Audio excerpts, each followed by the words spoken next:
उस वक्त जो है ये क्या था, हॉलैंड, हॉलैंड के नाम से जाना जाता था वर्तमान नीदरलैंड को, और यहीं के निवासियों को क्या बोला जाता है, डच बोला जाता है।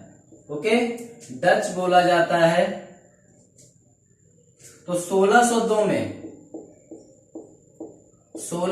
में जो हॉलैंड की जो संसद है या जो पार्लियामेंट है उसने क्या किया, एक प्रस्ताव पारित किया। 1602 में हॉलैंड की संसद ने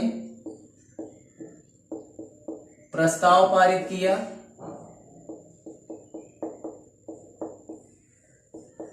प्रस्ताव पारित किया और जिसके साथ ही क्या डेवलप किया गया, संयुक्त डच ईस्ट इंडिया कंपनी, संयुक्त डच ईस्ट इंडिया कंपनी।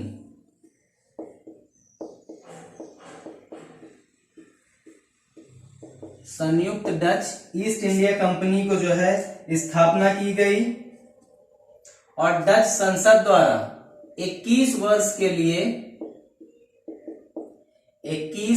के लिए इसे क्या किया दिया गया, भारत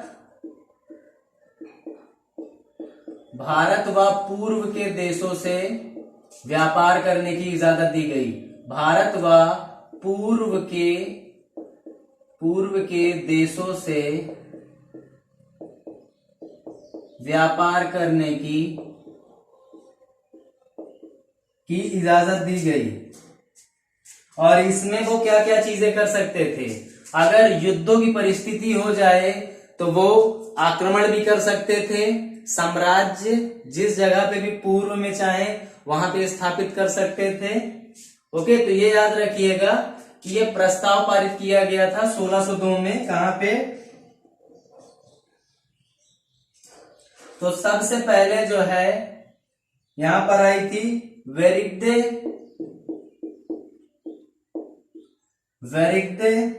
ओस्ट इंडिसे, ये कंपनी थी जो भारत में आई थी। भारत में मसाला व्यापार का एकाधिकार प्राप्त कर लिया था।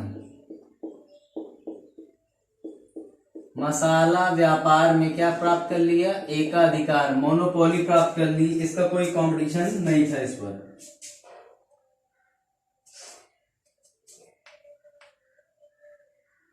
डच फैक्ट्रियों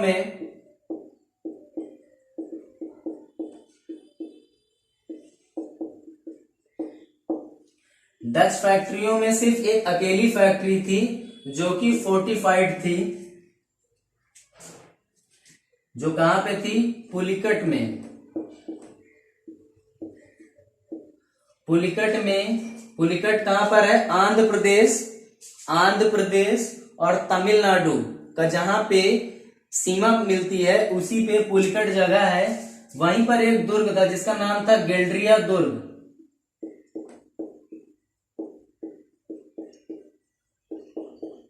ओके, गेल्ड्रिया दुर्ग था। गेल्ड्रिया दुर्ग के अलावा यह गेल्ड्रिया दुर्ग एकमात्र किला बंद थी।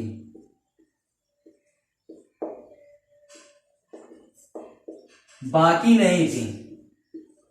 ओके, ये याद रखिएगा। सबसे पहली चीज ये याद रखिएगा, वेरिग्दे ओस्ट इंडिसे जो कंपनी है वो क्या है, डच कंपनी है और इसने भारत में मसाला व्यापार पर एकाधिकार प्राप्त कर लिया था। और डच फैक्ट्रियों में एक बहुत फेमस फैक्ट्री थी जिसका नाम था गेल्ड्रिया। ओके, गेल्ड्रिया दुर्ग या गेल्ड्रिया फोर्ट अकेली किला बंद फैक्ट्री थी जो कहां पर है, पुलिकट में। और पुलिकट मैंने आपको बता दिया आंध्र प्रदेश प्लस तमिलनाडु के बीच में स्थित है।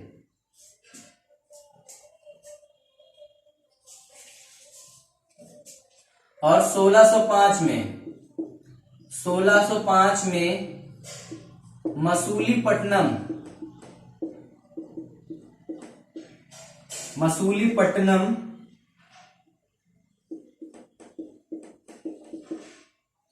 1605 में मसूलीपट्टनम में सबसे पहली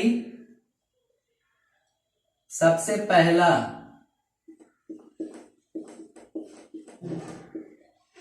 डच कारखाना खोला गया।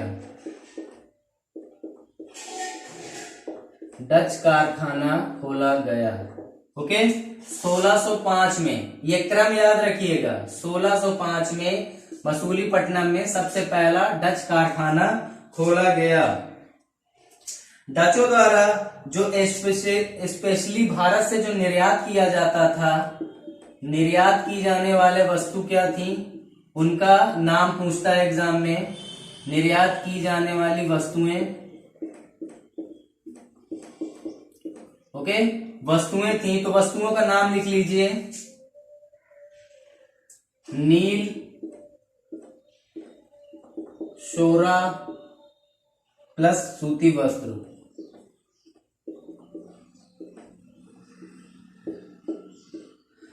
नील, शोरा और सूती वस्त्र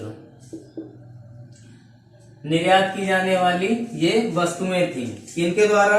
डच के द्वारा।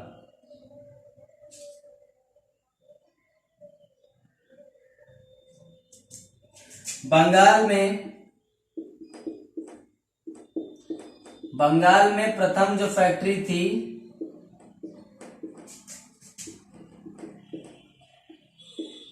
प्रथम फैक्ट्री डचों ने ही स्थापित की थी। डचों ने ही स्थापित की थी। बंगाल में प्रथम फैक्ट्री डचों ने ही स्थापित की थी। पहली फैक्ट्री उन्होंने मसूलीपट्टनम में की, लेकिन बंगाल में पहली जो फैक्ट्री है वो डचों ने ही स्थापित की। डचों ने जो है पुलिकट जो जगह थी, पुलिकट मैंने बताया गैलरिया दुर्ग जहां पर था, वहां पर उन्होंने सप्त पगोड़ा अंकित, पैगोड़ा जो होता है, पैगोड़ा अंकित सिक्के का, स्वर्ण सिक्के का प्रचलन किया, स्वर्ण सिक्के का प्रारंभ किया या इस्तेमाल शुरू किया।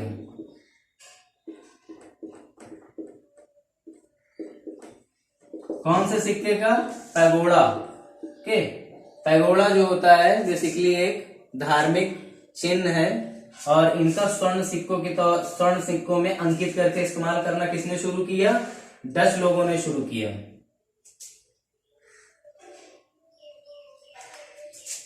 1653 में चिंसूरा सर्वाधिक शक्तिशाली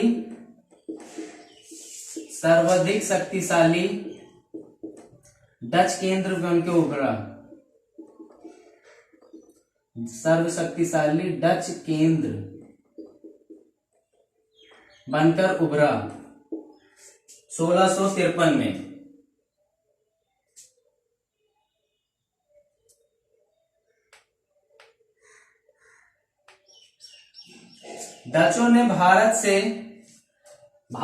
डचों से पहले भारत में कौन आए थे?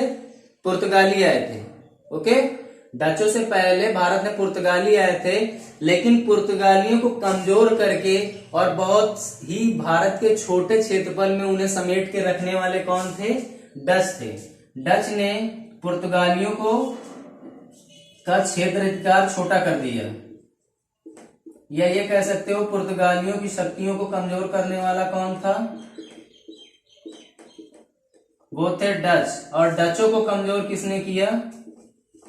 डचों को कमजोर अंग्रेज ने किया या ब्रिटिशर्स ने किया। किसने किया? ब्रिटिशर्स ने किया।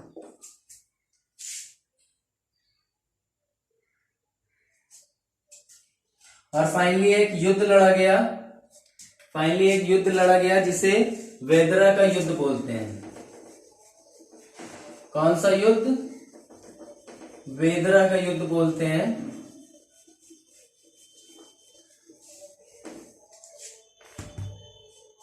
यह युद्ध लड़ा गया 1759 में।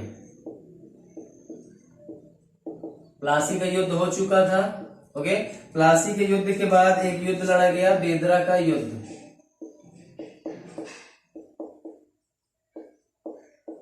बेदरा का युद्ध लड़ा गया और ये युद्ध किनके बीच में हुआ था?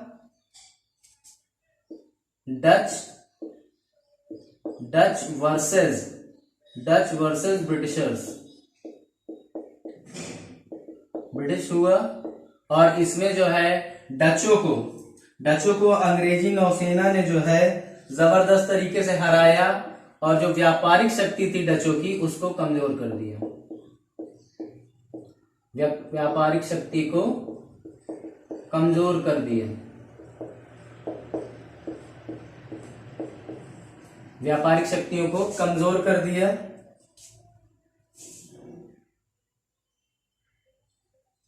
और फिर फाइनली डच जो है ये भी अंग्रेजों के रास्ते से हट जाते हैं। One of the best reason जो माना जाता है कि डच भारत में शुरुआती तौर में उन्होंने बहुत जबरदस्त परफॉर्मेंस दी। जबरदस्त परफॉर्मेंस का मतलब है कि पुर्तगाली जो कि एक छत्र राज कर रहे थे उनको भारतीय जो उनका एकाधिकार था उसे खत्म किया, व्यापार में भी उन्हें साइड किया। किस रीजन से जो है डच भी अंग्रेजों से उतना ज्यादा नहीं लड़ पाए, जो कि अंग्रेज उतने ज्यादा मजबूत नहीं थे। उसमें एक रीजन सबसे बड़ा ये माना जाता है कि हॉलैंड के जो आला अधिकारी थे, जो वहां का राजघराना था, वो बहुत इंटरफेयर करता था इसमें डचों के व्यापार और इन सारी चीजों में। तो चलिए अब अगर किसी को कोई सवाल